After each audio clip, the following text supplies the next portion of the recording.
Good afternoon S কিচেনের বন্ধুরা, আজ আমি বানাবো পুরভরা এঁচোড়ের কোপ্তাকারি। এঁচোড়ের কোপ্তাকারি বানানোর জন্য এখানে আমি প্রথমে নিয়ে নিয়েছি এঁচোড়। দুটো এঁচোড় মিলিয়ে 1.5 কেজি এঁচোড় হবে।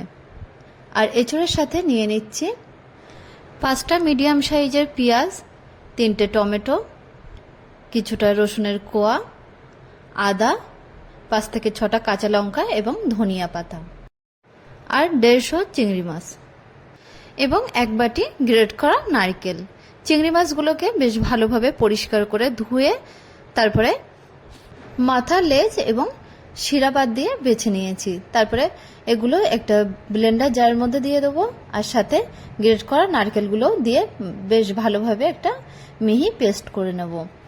এখন এঁচোড় দুটোকে এরকম সাইজ করে কেটে নিয়ে সিদ্ধ করে নেব। দেখুন, প্রেসার কুকারের মধ্যে এঁচোড়ের পিসগুলো দিয়ে দিলাম। দেওয়ার পরে জল দিয়ে 1/2 চামচ লবণ এবং 1/2 চামচ হলুদ দিয়ে সিদ্ধ করে নেব। 3টে সিটি দিয়ে নামিয়ে নেব। ততক্ষণে ভেজিটেবলগুলো কেটে নেব। দেখুন, এখানে অর্ধেক পেঁয়াজ আমি এইভাবে কেটে নিয়েছি। আদার থেকেও অর্ধেক আদা গ্রেট করে নেব। রসুনগুলো অর্ধেক এরকমভাবে গ্রেট করে নেব।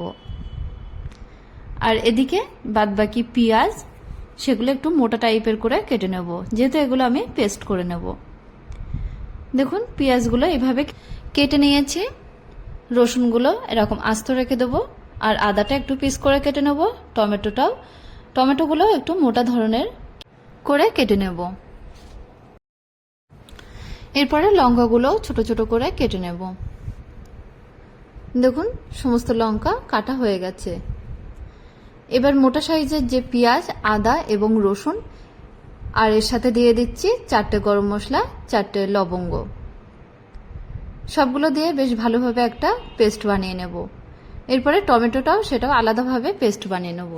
এবার একটা মিডিয়াম ফ্লেমে ফ্রাই প্যান বসিয়ে ফ্রাই প্যানের মধ্যে বেশ কিছুটা সাদা তেল দিয়ে দিলাম এবং সাদা তেলের মধ্যে দিয়ে দিচ্ছি ছোট চামচের 1/2 চামচ গ্রেট করা রসুন এবং 1/2 চামচ আদা।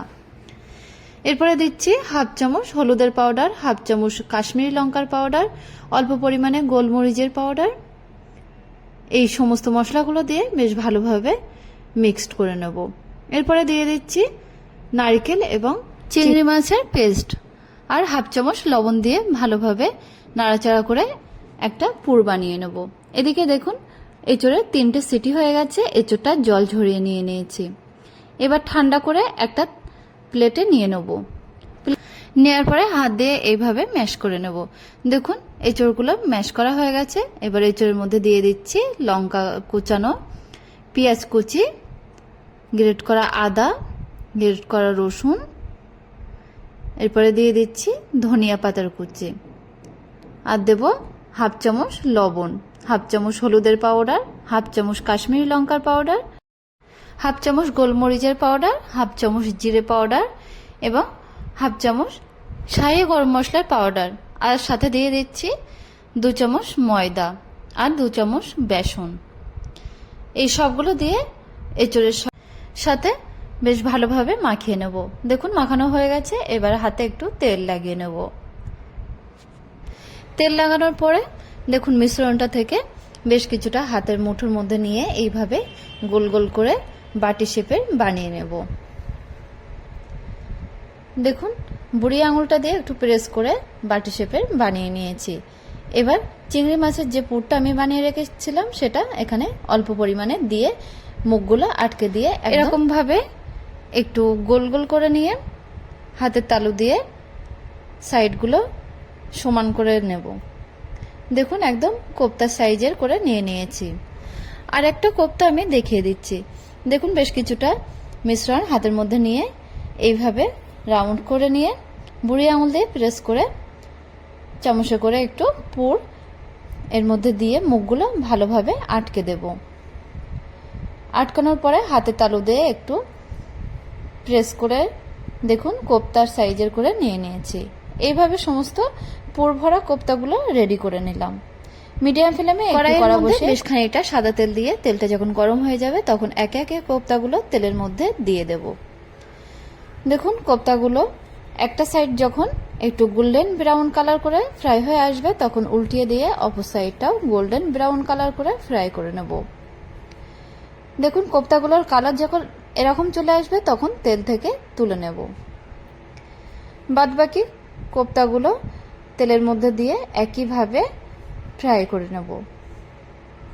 পুরভরা কোপ্তাগুলো ফ্রাই করা হয়ে গেছে। এবার একটা বড় কড়াইয়ের মধ্যে আমি 2 চামচ বড় 2 চামচ ঘি দিয়ে দেব, আর সাথে দিয়ে দেব বেশ কিছুটা সাদা তেল।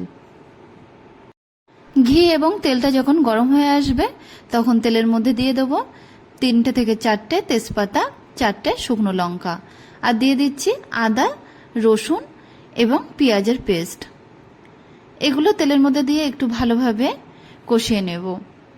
দেখুন 2 থেকে 3 মিনিট ধরে কষিয়ে নেব। মশলাগুলোর কাঁচা ভাবটা যখন দূর হয়ে যাবে তখন দিয়ে দিচ্ছি টমেটো পেস্ট, আর ছোট চামচের 1 চামচ লবণ, 1 চামচ দেশি লঙ্কার পাউডার,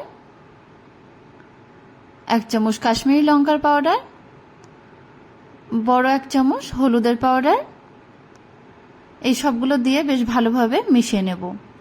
এরপরে দিচ্ছি 1 চামচ জিরে পাউডার, 1 চামচ গোলমরিচের পাউডার এবং 1/2 চামচ শাহি গরম মশলার পাউডার, 1 চামচ ধনিয়া পাউডার এবং ছোট চামচের 1 চামচ চিনি। মশলাগুলো দেওয়ার পরে মশলার থেকে যখন তেল ছাড়া ভাব চলে আসবে তখন দিয়ে দেবো পুরো একটা নারকেলের দুধ। নারকেলের দুধটা দেওয়ার পরে দুধটা যখন ফুটতে শুরু করবে, দেখুন একটা সময়ে দুধটা ফুটতে শুরু করেছে।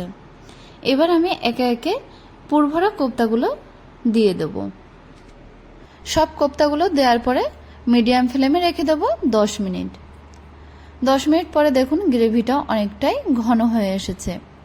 গ্রেভিটা একটু বেশি রাখার চেষ্টা করবেন, কেননা যখন ঠান্ডা হয়ে আসবে তখন কিন্তু গ্রেভিটা কোপ্তা অনেকটাই টেনে নেবে, এই জন্য একটু গ্রেভিটা বেশি রাখার দরকার। এখন আমি দিয়ে দিচ্ছি 1/2 বাটি ফ্রেশ ক্রিম, আর অল্প পরিমাণে কস্তুরি মেথি পাউডার, আর 1 চামচ ছোট 1 চামচ ঘি।